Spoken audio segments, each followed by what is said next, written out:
Hello everyone. तो आप सभी कैसे हैं? सभी को हरे कृष्णा राधे राधे। तो जैसा आप सभी को पता है कि हमारा सीटेट का जो आपका एनसीईआरटी था, एनसीईआरटी की क्लास चल रही है। एनसीईआरटी में हमने आपको क्लास 3, क्लास 4 की पूरी एनसीईआरटी करा दी है। आप वीडियो जाकर देख सकते हैं।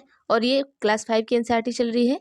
इसमें आपका हमने एक वीडियो करवा दिया है और बाकी जो है आपका इसमें भी आपका एक वीडियो बन चुका है और आज ये आपकी दूसरी वीडियो है। और देखिए इसमें जो आपकी क्लास 5 की एनसीईआरटी है वो बहुत इंपॉर्टेंट है। यहाँ से बहुत सारे क्वेश्चन पूछे जाते हैं। तो क्लास 5 की जो एनसीईआरटी है उससे पूरा कंप्लीट तैयार करिएगा। और 3-4 की भी इंपॉर्टेंट है क्योंकि यहीं से आपके जो 15 नंबर आते हैं वो पूछे जाते हैं और बाकी 15 नंबर आपके पेडागोजी से पूछे जाते हैं। तो चलिए हम आज देखते हैं। इसके पहले हमने जो सांप के बारे में पढ़ा था, तो आज हम देखेंगे स्वाद के बारे में। ये हमने आपको कल बता दिया था कि अफाई और दुबैया और करैत ये सब 4 सांप होते हैं जो हमारे इंडिया में पाए जाते हैं। मतलब कि हमारे देश में ऐसे 4 सांप ही हैं जो जहरीले होते हैं। एक क्या होता है आपका नाग होता है, दूसरा करैत होता है, तीसरा दुबैया होता है, चौथा क्या होता है आपका अफाई होता है। तो इन्हें याद करके रखिएगा। अब हम देखेंगे स्वाद के बारे में। आंख बंद करके स्वाद पहचानो। तो इसमें से भी आपको क्वेश्चन पूछता है कि जीभ के किस हिस्से से कौन सा स्वाद पता चलता है। तो यहाँ से भी आप याद रखिएगा। चलिए देखते हैं। देखिए अलग अलग स्वाद की कुछ चीज़ें इकट्ठी करो और अपने साथी के साथ सुलझन और झुम्पा की तरह खेल खेलो। अपने साथी को चीज़ें चखाओ और पूछो। तो देखिए यहाँ पर क्या है, स्वाद कैसा था, खाने की चीज़ क्या थी। अब देखिए क्या है यहाँ पर कि जीभ के कौन से हिस्से में स्वाद ज़्यादा पता चल रहा था, आगे पीछे बाईं या दाईं तरफ। तो अब देखिए यहीं से आपको क्वेश्चन उठाता है। इसके नीचे का जो आंसर है यहाँ से आपको क्वेश्चन पूछता है। तो देखिए क्या है कि तुम्हें जीभ के कौन से हिस्से में कौन सा स्वाद पता चला। अपने अनुभव के आधार पर चित्र में लिखो। ठीक है, ये चित्र आपका दिया है, इसमें लिखने के लिए दिया गया है। तो कुछ खाने की चीज़ों को मुंह के किस और हिस्से में रखो। ओठ तालू जीभ के नीचे। क्या कहीं और भी स्वाद का पता चला। मतलब अलग अलग चीज़ अलग अलग जगह रखने के लिए कह रहा है। कहाँ पर किस तरीके का स्वाद पता चलता है ये बताना है। तो देखिए इसका यहाँ से क्वेश्चन पूछता है। इसका हम देखते हैं, शायद नीचे दिया होगा। तो आपके पूछता है कि मीठे का स्वाद कैसे पता चलता है, तीखे का स्वाद कहाँ से पता चलता है। तो ये चीज़ें हैं। और यहाँ पर देखिए एक क्या है, यहाँ पर घरेलू उपाय और दूध। देखिए यहाँ से ऐसे डायरेक्ट क्वेश्चन, ये डायरेक्ट ऐसे ही उठाकर दे देता है आपको और उसमें मिलान वाला क्वेश्चन दे देता है आपको मिलाने के लिए। यही चीज़ें डायरेक्ट उठा के आपको पेपर में देता है और मिलाने के लिए दे देता है। देखिए दूध का उपयोग हम कहाँ करते हैं, मतलब कि घरेलू उपाय, मतलब एक कटोरे में डालकर पानी के बर्तन में रखते हैं। घरेलू उपाय का मतलब है कि दूध को हम कैसे घर के उपाय से हमें इसे बचा सकते हैं। मतलब हम बाहर की चीज़ों का यूज ना करें तो किस तरीके से हम इसे बचा सकते हैं। ठीक है, पके हुए चावल को हम कैसे बचा सकते हैं, ज़्यादा देर तक कैसे रख सकते हैं, गीले कपड़े में लपेट कर रखते हैं। ठीक है, हरे धनिया को उबालते हैं। और तीसरा क्या है, प्याज लहसुन खुले में रखते हैं, नमी से बचा कर रखते हैं। ठीक है, अब देखिए यहाँ पर एक देखिए यहाँ पॉइंट गलत दिया है। ये जो हरा धनिया है आपका यहाँ पर ये लगाइएगा क्योंकि हरे धनिया को हम गीले में लपेट कर रखते हैं। यहाँ पर देखिए बुक में ही गलत छपा है। और दूसरा क्या है, पके हुए चावल को हम क्या करते हैं, उबालते हैं। यहाँ पर ये रखिएगा। और फिर उसके बाद दूध एक कटोरे में डालकर पानी के बर्तन में रखते हैं। प्याज लहसुन खुले बर्तन में रखते हैं, नमी से बचा कर रखते हैं। ठीक है, अब आगे हम देखते हैं। और देखिए ये जो पॉइंट है इसको आप छोड़ के रखिएगा, इसको मैं दोबारा कराऊंगी क्योंकि यहाँ पर और भी पॉइंट है। ये यहाँ पे कुछ चीज़ें आपको गलत लग रही हैं क्योंकि ये यहाँ पर ये दूध जो है उसे हम उबाल कर रखते हैं। यहाँ पर हम ऐसे मिला ही लेते हैं। आपको देखिए यहाँ पर क्या है, दूध को हम क्या करते हैं, देखिए उबाल कर रखते हैं, मिला देते हैं। आपको इसका सही पॉइंट मिलाइएगा आप। दूध को उबाल कर बचाते हैं। और देखिए हरे धनिया को क्या करते हैं, हम गीले कपड़े में लपेट कर रखते हैं। और पके हुए चावल को कैसे रखेंगे, पके चावल को छोड़ दीजिए। प्याज लहसुन को क्या करेंगे, खुले में रखते हैं, नमी से बचा कर रखते हैं। ठीक है, और पके हुए चावल को भी छोड़ दीजिए, इसका हम बाद में बताएंगे। चलिए आगे देखते हैं क्या है, क्या समझे। अब देखिए अब यहाँ पर क्या है, यहाँ पर देखिए अचार से भी कुछ क्वेश्चन पूछे जाते हैं। अचार को कैसे बचा कर रखते हैं, क्या रखते हैं। तो यहाँ पर क्या है, शीशियों में अचार रखने से पहले शीशियों को क्या करते हैं, हम धूप में सुखाया जाता है। क्यों सुखाते हैं, उसका रीज़न आपको बताना पड़ेगा। अगर किसी शीशी में थोड़ा भी पानी रह जाए तो क्या होगा। तो देखिए यहाँ पर क्या होगा कि जैसे हम आप ब्रेड वाला प्रयोग करते हैं उसी तरीके से हम यहाँ पर करेंगे कि आम को पूरे साल चलाने के लिए क्या करते हैं, अचार हुआ, आम हुआ, पापड़ हुआ, चटनी, टॉफ़ी, रस, इन चीज़ों को क्या करते हैं जब हम बनाते हैं तो कुछ और खाने की चीज़ों का नाम लिखो जिन्हें लंबे समय तक चलाने के लिए अलग अलग तरीके से रखते हैं। तो यहाँ पर क्या है कि जब हम इन चीज़ों को बनाते हैं तो हम शीशी को क्या करते हैं, अच्छी तरीके से सुखा कर रखते हैं, उसमें नमी ना रहे। अगर थोड़ा भी नमी रहेगा तो क्या होगा कि अचार ख़राब हो जाता है आपका। तो आगे देखिए क्या है, तो यहाँ से भी देखिए क्वेश्चन पूछता है। यहाँ का क्वेश्चन जो है मैं जब आपको इसका मैराथन लूँगी तो उसमें मैं करवा दूँगी। आगे हम देख लेते हैं, इससे भी क्वेश्चन पूछता है कि अचार के डिब्बे को हम धूप में क्यों सुखाते हैं, तो नमी से बचाने के लिए, अचार को नमी से बचाने के लिए सुखाते हैं। ये क्वेश्चन ये यहाँ से आपका पूछा जाता है। अगला है शिकारी पौधे। तो शिकारी पौधे पौधे देखिए कुछ ऐसे पौधे होते हैं जो शिकार भी करते हैं। तो यहाँ पर एक आपका पौधा दिया गया है, ये शिकार करता है। तो ये कैसे शिकार करता है इसके बारे में जान लेते हैं हम। कुछ ऐसे पौधे भी होते हैं जो चूहे, मेढकों, कीड़े मकोड़े और छोटे जीवों का शिकार करते हैं। यहाँ से भी क्वेश्चन आपको पूछता है, ठीक है। इनमें निपोन्थिस सबसे ज़्यादा मशहूर है। ये क्या है, इसका निफेंथिस नाम है, यहाँ निफोन्थिस दिया है, निफेंथिस भी इसको हम बोल सकते हैं। ये सबसे ज़्यादा क्या है, मशहूर आपका। और ये पाया कहाँ जाता है, तो ये आपका ऑस्ट्रेलिया, इंडोनेशिया और भारत के मेघालय राज्य में पाया जाता है। कहाँ पर पाया जाता है, ऑस्ट्रेलिया हो गया आपका, इंडोनेशिया हो गया और भारत के कहाँ, मेघालय राज्य में पाया जाता है। अब यहाँ पर देखिए क्या होता है कि ये करता क्या है, देखिए होता कैसा है, ये इसका जो आकार होता है ये बहुत लंबे घड़े जैसा होता है और इसके ऊपर क्या होता है, पत्ती का ढक्कन लगा होता है। ये देखिए आपके ऊपर पत्ती का ढक्कन लगा हुआ है ना, तो ये इस तरीके से ढक्कन लगा होता है। और इसमें देखिए होता क्या है कि ये घड़े से खास खुशबू निकलती है, जिसकी वजह से क्या होता है कि कीड़े इसमें क्या करते हैं, खींचे चले आते हैं। अब जब ये कीड़े आएंगे और पौधे के ऊपर क्या करते हैं, पहुँचते हैं, जैसे ये इसके ऊपर पहुँचेंगे, ये क्या करता है, कीड़ों को अंदर फंसा लेता है। फंसाने के बाद क्या करता है कि बाहर नहीं निकल पाते। अब ये अंदर कीड़ा चला गया तो अब ये अंदर तक चला जाता है, तो ये बाहर नहीं निकल पाता है और ये पौधे शिकार करते हैं। और वह कितनी चतुराई से, देखिए ये कितनी चतुराई से करते हैं। जैसे ये इनका क्या होता है, ढक्कन खुला रहता है, ठीक है, जो ऊपर ये पत्ता होता है ये खुला रहता है। जैसे ही यहाँ पर कीड़े मकोड़े बैठते हैं और सीधा ये ढक्कन क्या होता है, बंद हो जाता है। अब जब कीड़े अंदर पहुँच जाते हैं यहाँ पर और जब वो निकल नहीं पाते, फिर से इनका ढक्कन खुल जाता है। और यहाँ पर कीड़े जाते क्यों हैं, क्योंकि इसमें से एक अलग तरीके से क्या होता है, खुशबू निकलती है, तो उन्हें लगता है कि यहाँ पर फूल है, लेकिन यहाँ पर ये क्या करते हैं, इनका शिकार कर लेते हैं। अब बस यहाँ पे पूछ सकता है, बस क्वेश्चन ये भी पूछ सकता है कि ऐसा कौन सा पौधा है जो चूहों, कीड़े मकोड़ों का शिकार करता है, तो निफेंथिस है। और यहाँ पे ये भी पूछ सकता है कि अलग अलग तरीके से कि ये पाया कहाँ जाता है, तो मेघालय राज्य में पाया जाता है। इस तरीके से आपका क्वेश्चन यहाँ से आता है, तो इसको पूरा पढ़िएगा आप सभी। अब आगे देखते हैं क्या है, घुमक्कड़ बीज। देखिए यहाँ से भी क्वेश्चन आपको पूछता है, घुमक्कड़ बीज से भी पौधे अपनी सारी जिंदगी एक ही जगह खड़े रहते हैं। पौधे आप सभी को पता है कि खड़े रहते हैं, लेकिन क्या होता है कि इनके बीज बड़े ही क्या होते हैं, घुमक्कड़ होते हैं। पौधे के बीज दूर दूर तक कैसे पहुंच जाते हैं, उनके बारे में हम जानेंगे। आइए देखते हैं। देखिए ये चित्र आपका है, ये देख लीजिए। कुछ ऐसे पौधे होंगे, आप देखते होंगे कि गर्मियों के टाइम में कुछ ऐसे उड़ते उड़ते आपके फर जैसे बीज आते होंगे छोटे छोटे। तो और कुछ क्या होते हैं कि जानवरों के बाल में फंसकर बीज कहीं चले जाते हैं, तो इस तरीके से होता है। तो उनके बीज दूर दूर तक चले जाते हैं। तो आइए हम नीचे देखते हैं पौधे के बारे में और इनके बीज कैसे जाते हैं, क्या करते हैं। देखिए अब यहाँ पर क्या होता है कि जो पौधे होते हैं, यह बीज हवा में तो उड़ नहीं पाते, ठीक है। बीज जब बहुत हैवी रहते हैं वो हवा में उड़ नहीं पाते, यह जानवरों की खाल और हमारे कपड़ों में अटक जाती हैं। जो बीज उड़ नहीं पाते, ठीक है। कुछ ऐसे होते हैं जो बहुत हल्के होते हैं, वो उड़ के चले जाते हैं, लेकिन कुछ ऐसे होते हैं जो नहीं उड़ पाते, वो क्या करते हैं, जानवर की खाल और कपड़े में अटक जाते हैं और वो मुफ्त में सैर करते हैं, ठीक है। इन बीजों को देखकर तुम्हारे मन में क्या कुछ न आइडिया आया। अब ये छोड़ दीजिए, इसको बच्चों के लिए है। अब हम सबसे पहले क्या देखेंगे, स्विट्जरलैंड में वेलक्रो का आइडिया कैसे आया। देखिए ये आपका होता है, जैसे जो आप लोग सैंडल पहनते हैं उसमें आप देखेंगे, यहाँ पर देखिए ये लगा हुआ है, तो इसे आप चिपकाते हैं, फिर चिपकाने के बाद इसे खोलते हैं तो ये चर चर की आवाज़ आता है, तो इसी को हम क्या करते हैं, वेलक्रो कहते हैं, ठीक है। अब ये इसका आइडिया कहाँ से आया, ये बना कैसे, तो हम इसको ये देख लेते हैं। ये एक घटना है, इसके थ्रू हम देख लेते हैं कि जो आप सभी सैंडल पहनते हैं उसको पहनते हैं और उसको क्या करते हैं, बंद करते हैं तो वो चिपक जाता है और फिर खोलते हैं तो खुल जाता है। तो ये देखिए 1948 की घटना है। एक दिन क्या हुआ था कि एक दिन जॉर्ज मेस्ट्रल अपने कुत्ते के साथ कहाँ गए थे, सैर से लौटे। वो सैर से लौट रहे थे, उन्होंने पाया कि उन दोनों पर बीज चिपके हैं, मतलब कि वो पाए कि उन क्या है, जो कुत्ता है उन पर क्या है, बीज चिपका हुआ है। इन बीजों को अपने कपड़ों पर चिपका देखकर वो हैरान रह गए।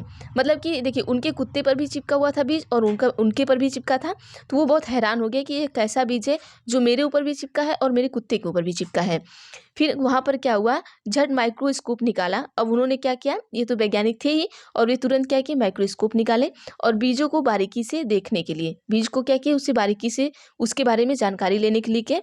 अब क्या हुआ, उन्होंने क्या देखा कि बीजों में छोटे छोटे क्या थे, हुक थे।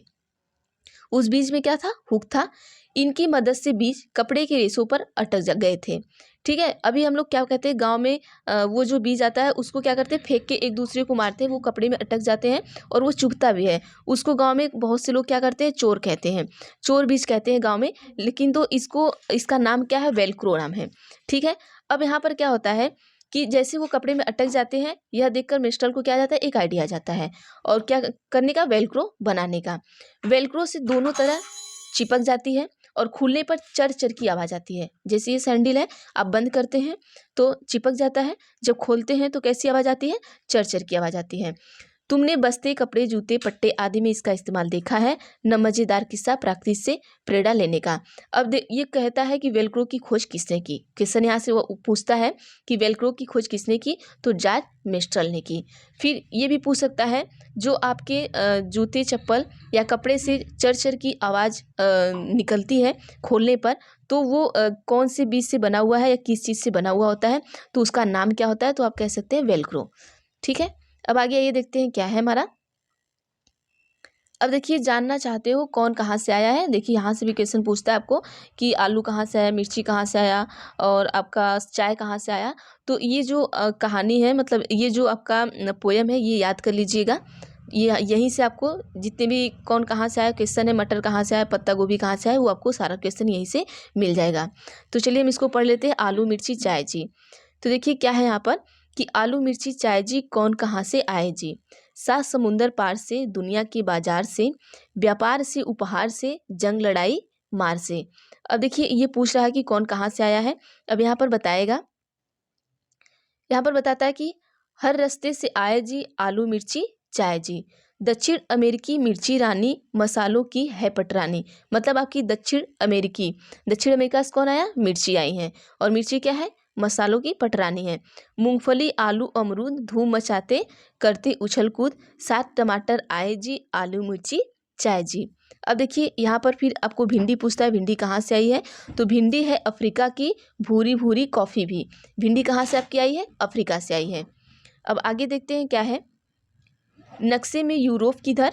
ठीक है, पूछा है नक्शे में यूरोप किधर, वहीं से आए गोभी मटर। अब आप नक्शे में जाइए, देखिए यूरोप किधर है, वहीं से क्या आया है आपके, यूरोप से कौन आया है आपका, गोभी और मटर आए हैं। ठीक है, चाय असम की बाई जी आलू मिर्ची चाय जी। पूछता है चाय कहाँ से आया है, तो चाय आपका असम से आया है। ये आप पॉइंट भी नोट कर सकते हैं, या तो आपको मन है तो आप ये पोयम भी याद कर सकते हैं।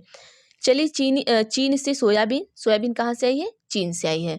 पहुंची अमेरिका बजाती बीन, घूम घाम लौटी अपने देश, उसमें है गुण कई विशेष। रोब जमा कर आई जी आलू मिर्ची चाय जी। बैगन, मूली, सेम, करेला, आम, संतरा, बेर और केला, पालक, परवल, टिंडा, मेथी है भाई बहन ये सब देसी। ठीक है, देसी का मतलब ये अपने ही देश के हैं। और यहाँ पर देखिए, और देखिए जहाँ जहाँ से पूछा है, जैसे भिंडी कहाँ है, अफ्रीका से, ये पूछ सकता है। चाय कहाँ है आपका, असम से है, वो पूछ सकता है। तो जो पॉइंट आपका है बस वही नोट करिएगा। भारत में पैदाइश जी कौन कहाँ से आए जी आलू मिर्ची चाय जी। तो ये देख लीजिएगा, ये कविता जो है राजेश उत्साही ने लिखा है, चकमक मई जून 2002। ठीक, इन्हें भी याद कर लीजिएगा। इनका कोई NCERT का कोई भरोसा नहीं रहता है, कुछ भी पूछ सकते हैं। अब देखिए बात पुरानी, यहाँ पर एक अब इसके बाद एक तालाब की बात की जाएगी। यहाँ से भी क्वेश्चन आपको डायरेक्ट उठाकर देता है। देखिए इतने में से ही आपको क्वेश्चन देता है, इसको 2 से 3 बार आप पढ़ लीजिए, 15 नंबर आपका फिक्स हो जाएगा। बस इसे 2 से 3 बार आप दोहरा लीजिए, क्योंकि और कहीं से 15 नंबर वाला क्वेश्चन और कहीं जाता नहीं है, बस इसी में से पूछता है।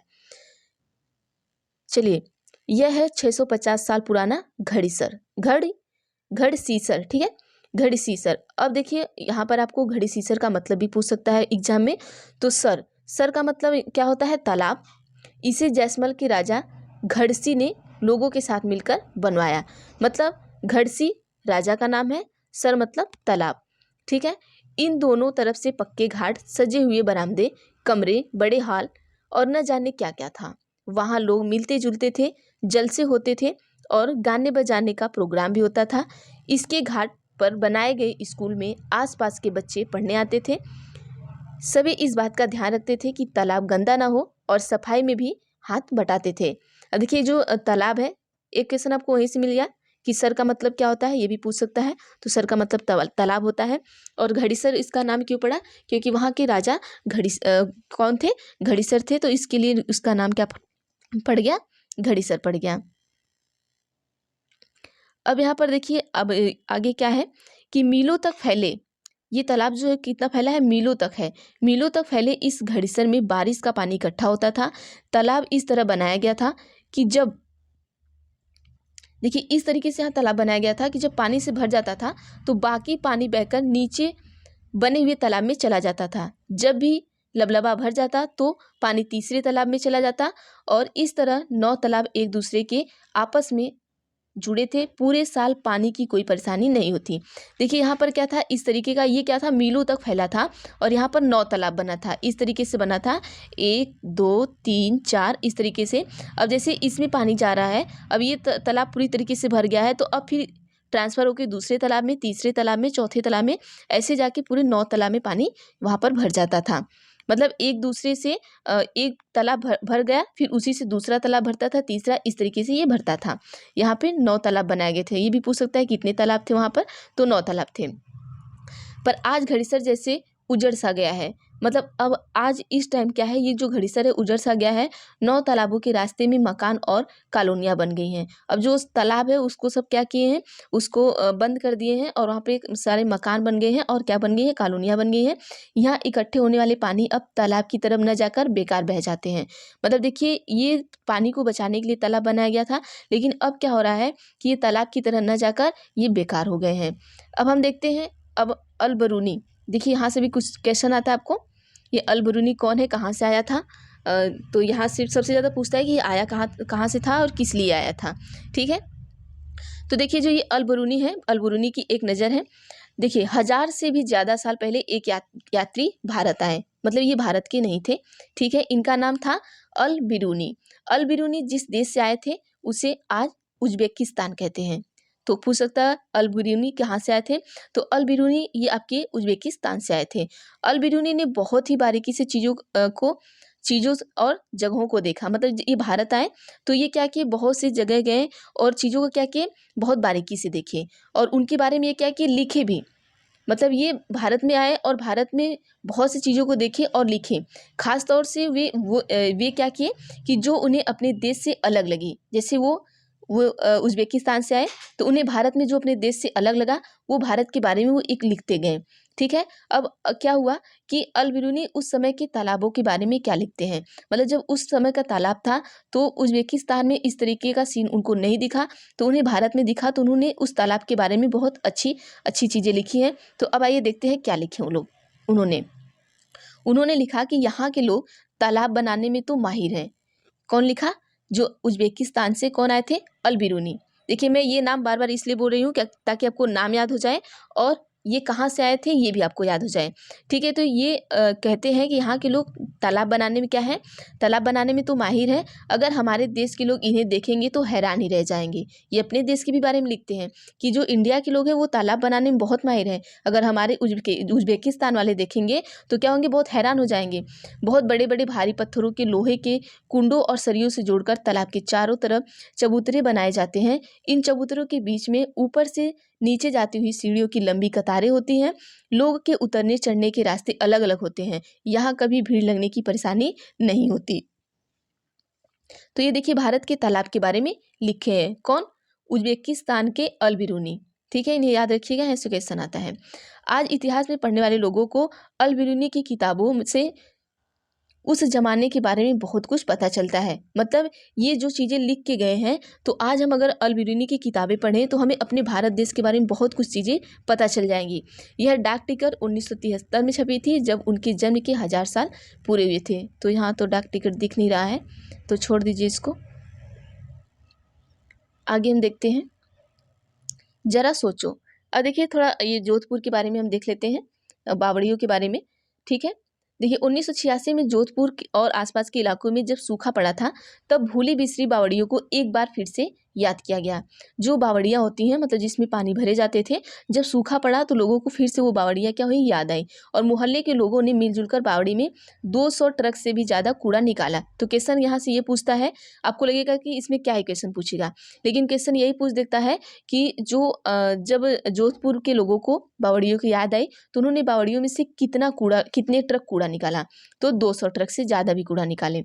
ठीक है, बावड़ी ने फिर से प्यासे शहर को पानी पिलाया, इसके लिए चंदा भी मोहल्ले वाले ने दिया। कुछ साल बाद फिर से अच्छी बारिश हुई और पानी की परेशानी कम हुई। अब फिर से बावड़ी को भुला दिया गया है। देखिए जब सूखा पड़ा तो इन्हें बावड़ी की याद आई, इन्होंने साफ किया और पानी की क्या हुआ, कमी पूरी हो गई। अब जब जैसे ही पानी की कमी पूरी हो गई तो लोग बावड़ियों को भूल गए। अब आगे देखते हैं क्या है। अब देखिए अमृत सागर, अमृत सागर से भी क्वेश्चन आता है। तो देखिए क्या है कि वैसे तो सभी सागरों के पानी में नमक होता है, लेकिन अमृत सागर दुनिया का सबसे नमकीन सागर है। पूछता है कि अमृत सागर दुनिया का ऐसे नहीं पूछता है, पूछता है कि सबसे नमकीन सागर कौन है, तो आप लगाएंगे अमृत सागर। अब इसको नहीं पढ़े रहेंगे आप तो आपको लगेगा कि कहाँ से क्वेश्चन पूछ दिया है। देखिए इतना नमकीन कि लगभग 1 लीटर पानी में 300 ग्राम नमक। देखिए यहाँ पूछता है कि मृत सागर के पानी में 1 लीटर में कितने ग्राम नमक मिलता है आपको, ये भी क्वेश्चन ऐसे पूछता है। अब आगे देखते हैं कि क्या इतना नमकीन पानी चख भी पाओगे, बहुत ही कड़वा लगेगा। सबसे मज़े की बात तो यह है कि मृत सागर में हम ऐसे तैर सकते हैं जैसे आराम से लेटे हों। आप इसमें क्या है, डूब नहीं सकते हैं। अगर आप आराम से लेटे हैं उस तरीके से क्या करते हैं, मृत सागर में आप क्या तैर सकते हैं। ठीक है, जैसे आराम से आप उसमें लेटे हुए हैं। अब डांडी यात्रा, गांधी जी की जो डांडी यात्रा हम इसको पढ़ लेते हैं। ये जो नमक के लिए किया गया था, तो यहाँ से भी पूछ सकता है कि डांडी यात्रा कहाँ से की गई, किस तरीके से और किस लिए की गई थी, तो यहाँ से भी क्वेश्चन आता है। देखिए यह घटना 1930 की है। भारत की आज़ादी से पहले बहुत साल से अंग्रेजों ने आम लोगों के नमक बनाने पर रोक लगाई हुई थी। उससे नमक पर भारी टैक्स भी लगा दिया। इस कानून से तो लोग अपने घर के इस्तेमाल के लिए भी नमक नहीं बना सकते थे। मतलब देश हमारा, सामान हमारा, और हम टैक्स दें और हम बना भी ना पाए और वो क्या करें, हमारे पर आकर राज करें। तो ऐसी चीज़ें कुछ चल रही थी ब्रिटिश शासन में। फिर क्या हुआ कि भला बताओ नमक जैसी चीज़ के बिना गुजारा कैसे हो। लोगों को मजबूरी में दुकानों से महंगा नमक खरीदना पड़ता था, क्योंकि अब ये क्या करते थे, वो खुद बनाते थे, खुद बेचते थे और हम खरीदते थे, तो उसी नमक पर हम टैक्स देकर दुकान से खरीदते थे। अब इस बात पर लोग बहुत नाराज हुए थे। ठीक है, अब भाई हमारा नमक, हमारा देश, और तुम पैसा लो बेचो, तो लोगों को गुस्सा तो आएगा ही। अब क्या हुआ, गांधी जी का कहना था जो चीज़ हमें कुदरत ने दी है उसे बनने पर बंदिश कैसी। सही बात है, जो चीज़ हमें कुदरत ने दी है, क्योंकि भारत को क्या चिड़िया का देश कहा जाता था। यहाँ बहुत चीज़ें ऐसी मिलती हैं जो अदर देश में नहीं मिलती हैं।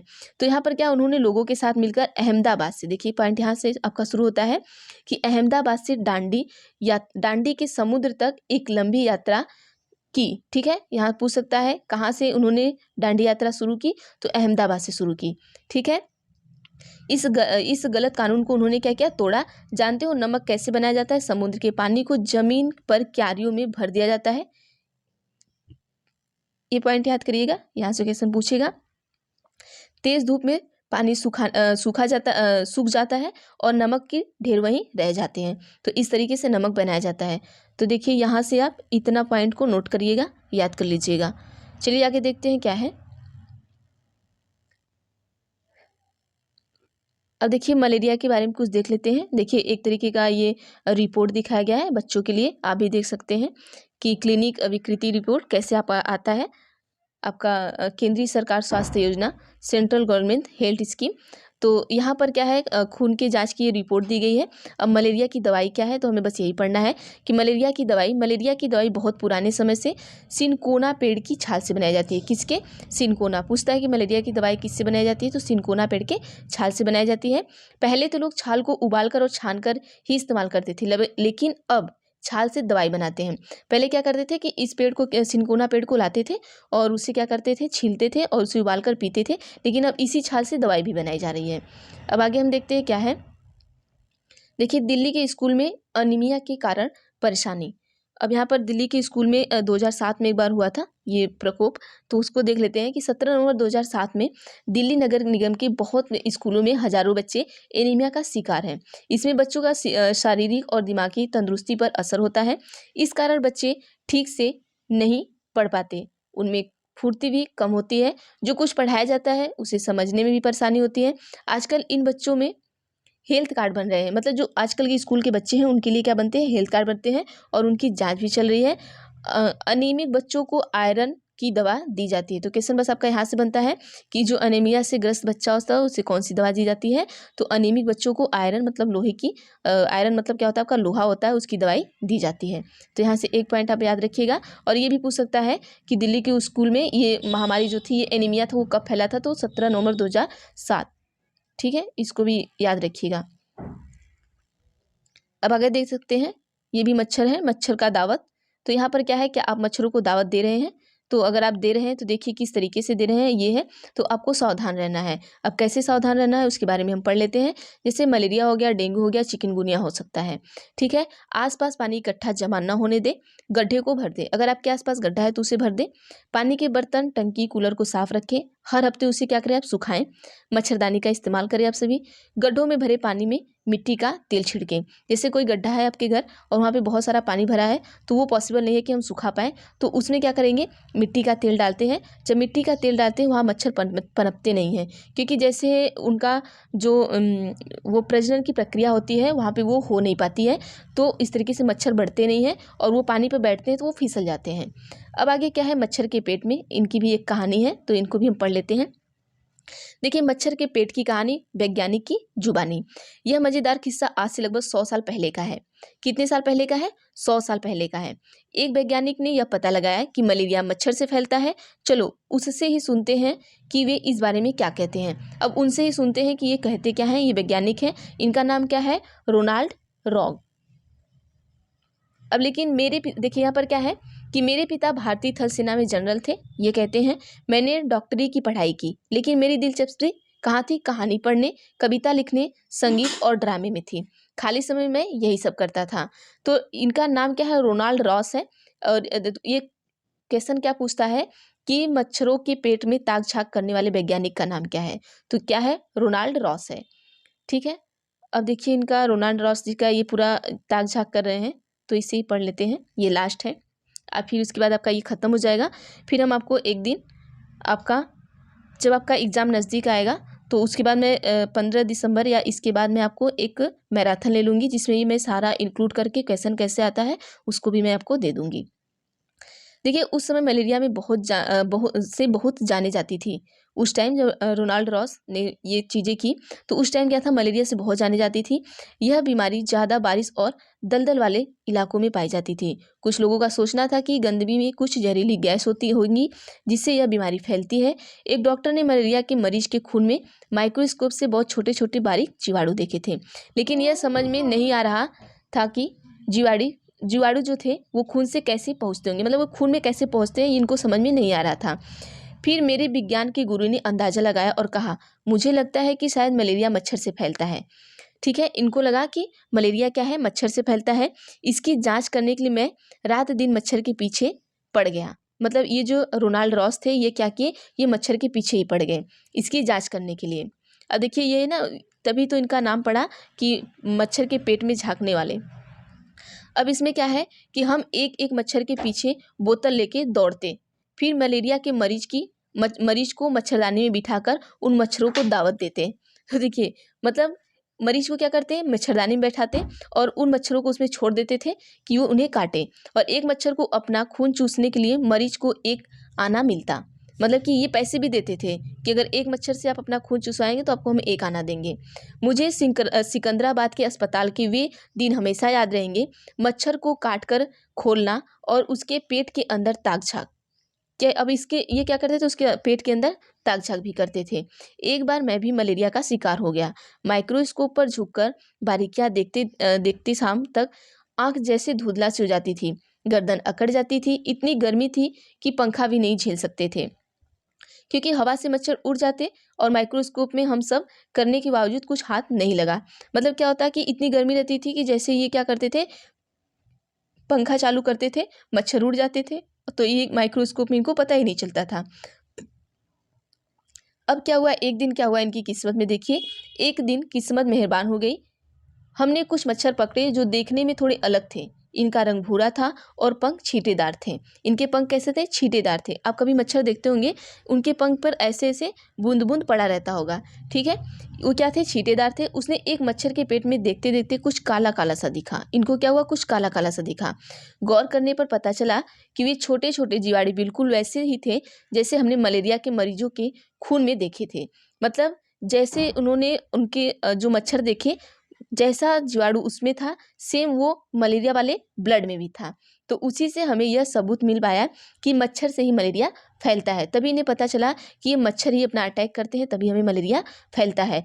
रोनाल्ड रॉस को दिसंबर 1902 में चिकित्सा के क्षेत्र में बड़ा पुरस्कार मिला। क्वेश्चन यहाँ से पूछता है, देखिए कहानी तो हमने आपको इतना बता दिया कि बस आपको याद रहे कि मच्छर के पेट में ताक झाक किसने किया, तो रोनाल्ड रॉस ने किया। और यहाँ से क्वेश्चन पूछेगा रोनाल्ड रॉस को चिकित्सा के क्षेत्र में कब पुरस्कार मिला था, तो 1902 में मिला था। और ये पूछता है कि नोबल पुरस्कार इन्हें कब मिला था, मतलब कि चिकित्सा के क्षेत्र में बड़ा पुरस्कार नोबल पुरस्कार ये आपका 1902 में मिला था। और 1905 में मरते हुए भी ये कह रहे थे कि कुछ ढूंढ लूंगा, नया ढूंढ लूंगा। मतलब इनके दिमाग में घूमता रहता था कि कुछ ढूंढ लूंगा, नया ढूंढ लूंगा, क्योंकि वे ऐसे ही पागल थे मच्छरों के पीछे। क्योंकि मच्छरों के पीछे ये दौड़ते रहते थे, कभी उसे शीशी में भरते थे, तो कभी किसी को मच्छरदानी में उसके ऊपर अटैक करवाते थे। तो इस तरीके से, तो जिस चीज़ के पीछे आप ज़्यादा पड़ जाइए तो फिर वो आप मरते वक्त भी ऐसे बोलते रहते हैं। तो ये इनका भी हाल था। तो चलिए आज आपका ये पूरा कंप्लीट हो गया। बाकी अब इसका हम मैराथन लेंगे, मैराथन में आपको हम क्वेश्चन करवाएंगे। और ये मैराथन देखिए कब तक लेते हैं, अभी श्योर नहीं है, क्योंकि ये आप पढ़िए, क्योंकि यहाँ से ही क्वेश्चन पूछे जाएंगे। और क्वेश्चन कैसे पूछे जाते हैं उस चीज़ का हम जब मैराथन लेंगे तो वहाँ पर और चीज़ें आपको समझ में आ जाएंगी। तो थैंक यू एवरीवन। और प्लीज़ जो चैनल पर नए हैं प्लीज़ सब्सक्राइब कर लीजिए। और आप सभी वीडियो अच्छी लगी तो वीडियो को लाइक भी किया करिए और लोगों तक शेयर भी किया करिए, ताकि ज़्यादा से ज़्यादा लोगों तक वीडियो पहुँचे। तो थैंक यू एवरीवन।